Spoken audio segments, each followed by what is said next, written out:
Hey everyone, and welcome to this explainer. Have you ever wondered how your smart thermostat actually talks to your phone? Or, on a much bigger scale, how thousands of industrial sensors manage to coordinate flawlessly in real time?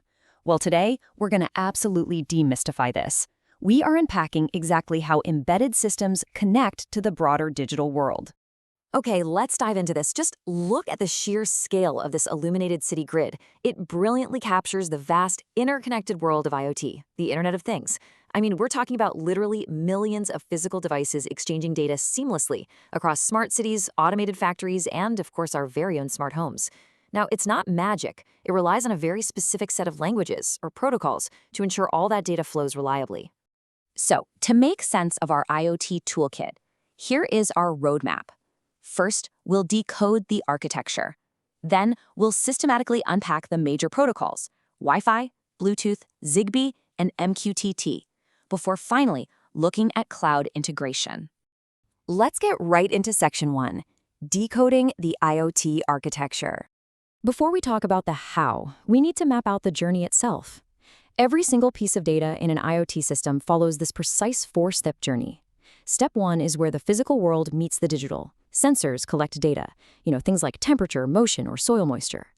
Then we flow into Step 2, the microcontroller, which actually processes that raw data. From there, it jumps to Step 3, the network layer, which transmits it wirelessly. And finally, we arrive at Step 4, the cloud, where the data is stored, visualized, and acted upon. Now, what's really interesting about this slide is how these layers form concentric circles.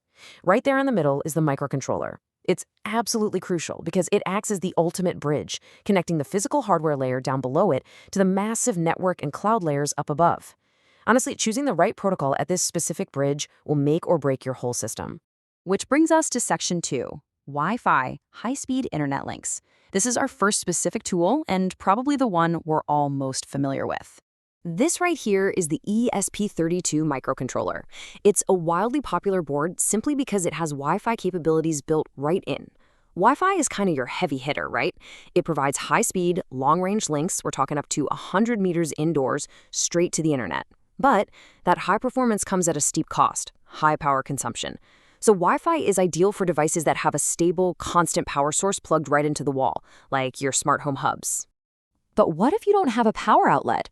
That shifts our focus to Section 3, Bluetooth, short-range, low-power scenarios.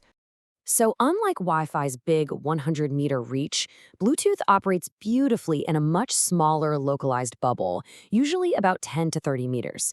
It connects two devices directly, device to device, without needing a router in the middle.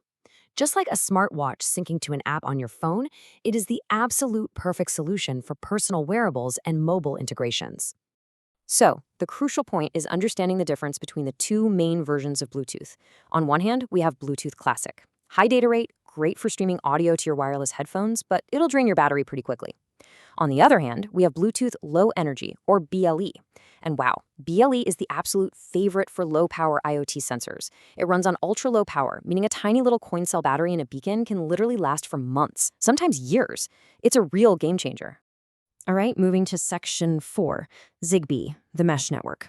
This was designed specifically to solve range issues for low-power devices. Zigbee is the go-to protocol for industrial and smart home sensor grids where low data rates are totally fine. Imagine scattering hundreds of individual smart light bulbs across an entire office building. It's designed for sending tiny amounts of data, like a simple on or off command, so it keeps power consumption incredibly low, but still maintains reliable connectivity across massive physical spaces. And this brilliantly illustrates how it does that, the mesh network. Instead of every single device trying to shout all the way back to one central router, which, wastes a ton of battery, the devices act like a digital bucket brigade. Device A passes the message to device B, which passes it to device C. It organically relays data to extend the network's overall range without needing heavy, expensive infrastructure. Section 5, MQTT, lightweight cloud messaging. Let's shift from local device communication to the methodology of efficiently pushing all this data out to the cloud. So, MQTT. It stands for Message Queuing Telemetry Transport, but honestly, just think of it as a highly efficient digital post office. Notice this three-node flow here.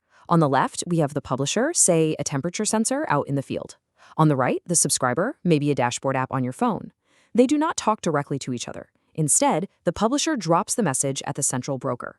The broker is the post office. It sorts incoming messages and routes them only to the subscribers who specifically asked for them. MQTT organizes all this data very strictly using what we call topics. A topic is really just a named channel, like home/living room/temp. The payload is the actual data attached to it, often formatted in JSON, which is a super clean text format. Now, this publish-subscribe model works beautifully over unreliable networks. It even uses built-in quality of service levels, basically a delivery guarantee, to ensure your message arrives even on incredibly spotty cellular connections. And that brings us to the final layer of our architecture, Section 6, Cloud Integration and Strategy, the ultimate destination. Let's move to and see how this builds a complete system. All that data arriving via Wi-Fi or MQTT eventually lands in cloud platforms like Firebase or AWS IoT. These platforms do the heavy lifting, right? They provide massive data storage, remote dashboards, and most importantly, automated alerts. They literally turn raw, boring sensor logs into real-time, actionable insights that you can monitor from anywhere in the world. Okay, let's pit these protocols directly against each other. When you look at this matrix, you see that engineering is all about strict trade-offs. Want high data speed and long range? Boom, Wi-Fi, but you'll pay for it in power consumption. Need ultra-low battery drain? Go BLE, but you'll sacrifice range. Need wide coverage on a low battery? Zigbee's mesh network is your answer, but you sacrifice speed. And MQTT is the software logic binding it all efficiently to the cloud.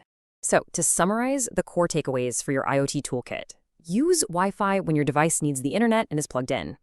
Grab DLE for personal battery-powered wearables. Turn to Zigbee when you're setting up large sensor networks. And finally, use MQTT to send data to the cloud as efficiently as possible.